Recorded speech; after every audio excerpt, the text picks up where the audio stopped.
আপনাকে একটা প্রশ্ন করি, সত্যি করে উত্তর দেবেন কিন্তু। আপনার হাতে হয়তো 20-30 হাজার টাকা দামের একটা স্মার্টফোন আছে, পকেটে আছে হাত খরচের 100 থেকে 200 টাকার মতো, কিন্তু কখনো কি মনে হয়েছে এই ফোনটা দিয়ে আপনি আসলে কি করছেন? বেশিরভাগ সময় হয়তো বিছানায় শুয়ে শুয়ে অন্য মানুষের সাকসেস স্টোরি দেখছেন আর মনে মনে ভাবছেন, ইস, আমার কপালটা যদি একটু ভালো হতো। কিন্তু একটা কথা শুনবেন, রাগ করবেন না যেন, আপনার কপাল খারাপ না, আপনার চিন্তা ভাবনাটাই একটু গন্ডগোল। কারণ এখনো আপনি সেই পুরনো চিন্তায় আটকে আছেন, সরকারি চাকরি পেলেই জীবন সেট। অথচ বাস্তবতা কি জানেন? অনেক জায়গায় মামা চাচার জোর ছাড়া একটা ফাইলও নড়ে না। এদিকে আপনার চোখের সামনেই হয়তো গ্রামের এক সুজন মিয়া আছে, যে কিনা পড়াশোনায় খুব একটা ভালো ছিল না, ম্যাট্রিকও কষ্টে পাশ করেছে, কিন্তু আজ সে মাসে লাখ টাকা ইনকাম করছে। ভাবছেন কিভাবে? কোনো ম্যাজিক নাকি? না ভাই, ম্যাজিক কিছুই না। এটাকে বলে সঠিক সময়ে সঠিক আইডিয়া ধরা, মানে স্মার্ট বিজনেস আইডিয়া। আর একটা কথা আগে থেকেই বলে রাখি, আপনি যদি এখনই এই ভিডিওটা স্কিপ করে চলে যান, তাহলে হয়তো সারা জীবন চায়ের দোকানে বসে অন্যের সাফল্যের গল্প শুনেই সময় কাটাতে হবে। কিন্তু যদি মাত্র কয়েকটা মিনিট আমাকে দেন, আমি আপনাকে এমন 3টা দেশি বিজনেস আইডিয়া দেখাবো, যেগুলো আপনার গ্রামের বাড়িতে বসেই খুব অল্প টাকায় শুরু করা সম্ভব। বিশ্বাস হচ্ছে না? তাহলে শেষ পর্যন্ত দেখুন। আর যদি ভিডিও শেষেও আপনার মাথা থেকে চাকরি নামের ভূতটা না নামে, তাহলে আমার নাম পাল্টে দিতে পারেন। আচ্ছা, এবার একটা সত্যি কথা বলুন তো, আপনার কি মনে হয় ব্যবসা শুরু করতে হলে বাপের কোটি টাকা থাকতে হবে? যদি তাই ভেবে থাকেন, তাহলে ভুল ভাবছেন। ব্যবসা শুরু করতে বড় পুঁজি বেশি দরকার না, দরকার সাহস আর একটু বুদ্ধি। আজ আমরা যে 3টা ব্যবসার কথা বলবো, সেগুলোর জন্য আপনাকে ব্যাংক থেকে লোন নিতে হবে না, বরং পকেটে যে অল্প কিছু জমানো টাকা আছে, সেটা দিয়েই শুরু করা সম্ভব। তাহলে আর বেশি কথা না বাড়িয়ে চলুন সরাসরি অ্যাকশনে চলে যাই। 1. ছাগল পালন। অনেকে শুনেই হেসে ফেলেন, ছাগল পালন আবার ব্যবসা নাকি? কিন্তু সত্যিটা হলো, গ্রামের অনেক মানুষের জীবন বদলে দিয়েছে এই ছোট্ট প্রাণীটাই। বিশেষ করে ব্ল্যাক বেঙ্গল ছাগল। এটাকে অনেকে মজা করে বলে গরিবের ব্যাংক। কারণ ব্যাংকে যেমন টাকা জমা রাখেন, তেমনি ছাগলও আপনার জন্য জীবন্ত সঞ্চয় হয়ে থাকে। যখনই টাকার দরকার, হাটে নিয়ে গেলেই ক্যাশ টাকা হাতে। গ্রাম বা চরাঞ্চলে এই ব্যবসার সবচেয়ে বড় সুবিধা হলো, এখানে বড় কোনো খরচ নেই। গরুর মতো দামি খাবার বা বিশাল খামার দরকার হয় না। আশেপাশের গাছের পাতা, ঝোপঝাড় আর মাঠের ঘাসই এদের প্রধান খাবার। মানে আপনি প্রায় বিনা খরচেই একটা সম্পদ বড় করছেন। আরেকটা দারুণ ব্যাপার হলো, ছাগলের বংশবৃদ্ধি খুব দ্রুত হয়। সাধারণত বছরে 2 বার বাচ্চা দেয়, আর একবারে 2টা বা 3টাও হতে পারে। ধরুন আপনি আজ মাত্র 2টা ছাগল দিয়ে শুরু করলেন, 1 বছর পর দেখবেন সংখ্যাটা ধীরে ধীরে বেড়ে একটা ছোট খামারে পরিণত হয়ে গেছে। তখন আর এটা শখের বিষয় থাকবে না, এটা হয়ে যাবে আপনার নিয়মিত আয়ের উৎস। সবচেয়ে বড় সুযোগ আসে কোরবানির ঈদের সময়। তখন ভালো একটা খাসির দাম সহজেই 20 থেকে 30 হাজার টাকার ওপরে চলে যায়। আর যদি আপনার কাছে কয়েকটা মোটা খাসি থাকে, তাহলে এক ঈদেই আপনার কয়েক মাসের আয় উঠে আসতে পারে।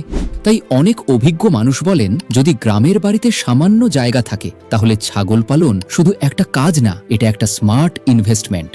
ছোট করে শুরু করুন, ধৈর্য ধরুন, আর দেখবেন একদিন আপনার নিজেরই একটা ছোট খামার দাঁড়িয়ে গেছে। তখন গ্রামের মানুষই অবাক হয়ে বলবে, কিরে, তুই তো দেখি আস্তে আস্তে বড় ব্যবসায়ী হয়ে যাচ্ছিস। 2. সিজনাল স্টক ব্যবসা। অনেকে এটাকে মজুতদারি বলে খারাপ চোখে দেখে, কিন্তু আসলে এটা একটা স্মার্ট ব্যবসায়িক কৌশল।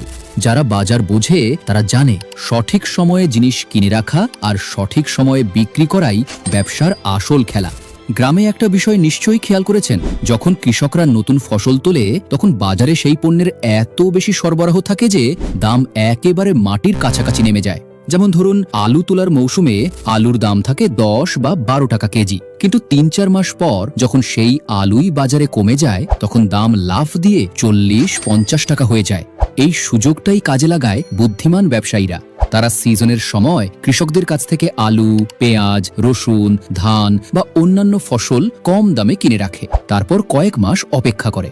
যখন বাজারে সেই জিনিসের ঘাটতি তৈরি হয় আর দাম বাড়তে শুরু করে, তখন ধীরে ধীরে বাজারে ছাড়ে, আর তখনই আসল লাভটা হয়।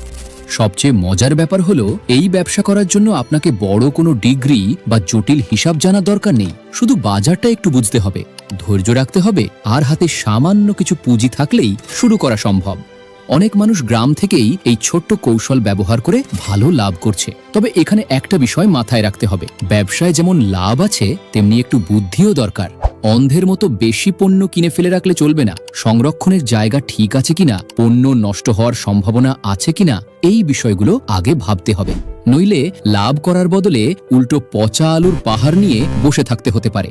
তাই যদি বাজারের গতিবিধি একটু বোঝেন আর ধৈর্য ধরে সঠিক সময়ের অপেক্ষা করতে পারেন, তাহলে সিজনাল স্টক ব্যবসা আপনার জন্য হতে পারে খুব সহজ কিন্তু লাভজনক একটি আয়ের পথ। 3. মাশরুম চাষ। মাশরুম চাষের নাম শুনলেই অনেকের মাথায় আসে এটা বুঝি খুব জটিল কিছু, বিজ্ঞানীদের কাজের মতো। কিন্তু সত্যিটা হলো মাশরুম চাষ আসলে এতটা কঠিন কিছুই না, বরং ঠিকভাবে শিখে নিলে এটা অনেকটা আলু ভর্তা বানানোর মতোই সহজ একটা কাজ। মজার বিষয় হলো এই চাষ করার জন্য আপনার বড় কোনো জমি বা বিশাল খামারেরও দরকার নেই। আপনার নিজের ঘরের একটা কোণা, বারান্দার ফাঁকা জায়গা, এমনকি খাটের নিচে জায়গাটাও কাজে লাগানো যায়। মাশরুম চাষের সবচেয়ে বড় সুবিধা হলো এটার জন্য সরাসরি রোদ লাগে না। তাই গ্রামে হোক বা শহরে ছোট্ট একটা জায়গা পেলেই আপনি শুরু করতে পারবেন। আর বাজারের কথা যদি বলেন তাহলে তো কথাই নেই। বর্তমানে মাশরুমের চাহিদা দিন দিন বাড়ছেই, কিন্তু সেই তুলনায় উৎপাদন খুবই কম। বড় বড় হোটেল, নামি রেস্টুরেন্ট আর সুপার শপগুলো নিয়মিত মাশরুম খুঁজছে, কিন্তু অনেক সময় পর্যাপ্ত সাপ্লাই পায় না। অর্থাৎ বাজারের ডিমান্ড আছে কিন্তু সাপ্লাই কম। আর ব্যবসার জন্য এর চেয়ে ভালো সুযোগ আর কি হতে পারে? সবচেয়ে ভালো দিক হলো এই ব্যবসা শুরু করতে খুব বেশি পুঁজিও লাগে না। অল্প কিছু টাকা খরচ করেই আপনি ছোট পরিসরে শুরু করতে পারেন। এরপর ধীরে ধীরে অভিজ্ঞতা বাড়ার সাথে সাথে সেটাকে বড় করে নিতে পারবেন। আজকাল তো শেখাটাও খুব সহজ হয়ে গেছে। ইউটিউবে একটু খুঁজলেই দেখবেন ধাপে ধাপে মাশরুম চাষ শেখানোর অনেক ভিডিও আছে। 2-3টা ভালো ভিডিও মন দিয়ে দেখলেই আপনি পুরো প্রক্রিয়াটা বুঝে যেতে পারবেন। তবে একটা বিষয় মনে রাখা খুব জরুরি, টাকার কথা শুনলেই অনেকের মাথায় শর্টকাট রাস্তার চিন্তা চলে আসে। কেউ মোবাইলে বিভিন্ন জুয়া টাইপের গেম, আবার কেউ বাইনারি ট্রেডিং বা অদ্ভুত সব অ্যাপে টাকা লাগিয়ে রাতারাতি বড়লোক হওয়ার স্বপ্ন দেখে। কিন্তু বাস্তবতা হলো ওই সব জায়গায় বড়লোক হওয়ার চেয়ে সর্বশান্ত হওয়ার সম্ভাবনাই বেশি। অনেক মানুষ আছে যারা লোভে পড়ে সেখানে টাকা ঢুকিয়ে শেষ পর্যন্ত পকেট খালি করে বসে আছে। তাই শর্টকাটের পেছনে না ছুটে বাস্তব ও সৎ পথে কিছু করার চেষ্টা করাই সবচেয়ে বুদ্ধিমানের কাজ। মাশরুম চাষের মতো ছোট কিন্তু সম্ভাবনাময় ব্যবসা দিয়ে শুরু করলে ধীরে ধীরে সেটাকেই বড় আকারে নিয়ে যাওয়া সম্ভব। দেখুন ভাই, আইডিয়া তো পৃথিবীতে হাজারটা আছে, কিন্তু সত্যিটা হলো সমস্যা আইডিয়ার অভাবে না, সমস্যাটা হলো শুরু করার সাহসের অভাবে। আমরা সবাই ভাবি কাল থেকে শুরু করব, কিন্তু সেই কালটা বেশিরভাগ সময় আর আসে না। তাই যদি সত্যিই কিছু করতে চান, প্ল্যানটা আজকেই করুন। ব্যবসা ছোট হলে লজ্জার কিছু নেই। মনে রাখবেন, এখন আমরা প্রায়ই যেসব সফল উদ্যোক্তাদের গল্প শুনি, তারা সবাই একসময় আপনার মতো এরকম শূন্য থেকেই আজ সফল উদ্যোক্তা হয়েছে। আর আপনি তো নিজের এলাকায় নিজের মাটিতে দাঁড়িয়ে ব্যবসা করবেন, সুযোগটা কিন্তু আপনারই বেশি। এখন আপনাদের কাছে একটা ছোট প্রশ্ন, আপনারা কি চান পরের ভিডিওতে ব্যবসার দ্বিতীয় পার্ট নিয়ে আসি? তাহলে অবশ্যই কমেন্টে জানাবেন। আল্লাহ হাফেজ।